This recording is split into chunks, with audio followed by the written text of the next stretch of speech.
السلام علیکم ورحمۃ اللہ وبرکاتہ۔ چینل میں آپ دوستوں کو ایک بار پھر ویلکم کرتے ہیں۔ تو اس سے پہلے ہم نے نماز کا مکمل طریقہ، دعائے قنوت وغیرہ جو نماز کے اندر چیزیں پڑھی جاتی ہیں، کہاں کہاں پہ کیا کیا کرنا ہے، وہ مکمل طریقہ ہم نے آپ کو تفصیل کے ساتھ بتایا ہے۔ تو آج نماز کے بعد جو کچھ تسبیحات، جو مصنوعی دعائیں پڑھی جاتی ہیں، ان کے بارے میں ہم بات کریں گے۔ تو اس سے پہلے میں آپ کو حدیث مبارکہ سنا دیتا ہوں کہ حضرت مولا علی آپ فرماتے ہیں کہ نبی کریم صلی اللہ علیہ وسلم نے ارشاد فرمایا، جو شخص ہر نماز کے بعد آیت الکرسی پڑھے تو مرنے کے فوراً بعد ہی وہ جنت میں داخل ہو جائے گا، یعنی مرنے کے بعد اسے جنت میں داخل ہونے سے کوئی روک نہیں سکتا۔ تو آیت الکرسی کی اتنی بڑی فضیلت ہے، اتنی بڑی اس کا پڑھنے والے کا مقام و مرتبہ ہے کہ مرنے کے فوراً ہی بعد وہ جنت میں داخل ہو جائے گا۔ تو آج ہم آیت الکرسی پڑھیں گے۔ بسم اللہ الرحمن الرحیم۔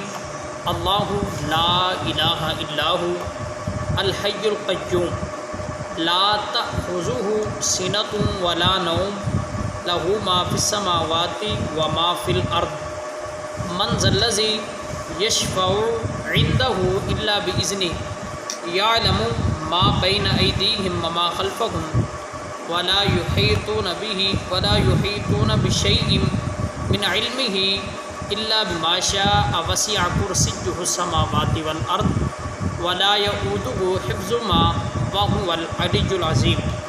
تو گویا جو شخص ہر نماز کے بعد یہ آیت الکرسی پڑھے گا تو آقا علیہ الصلوۃ والسلام نے فرمایا کہ اسے جنت میں داخل ہونے سے کوئی روک نہیں سکتا، یعنی مرنے کے فوراً بعد ہی وہ جنت میں داخل ہو جائے گا۔ تو یہ آیت الکرسی کی ایک فضیلت ہے، آیت الکرسی کی ایک برکت ہے۔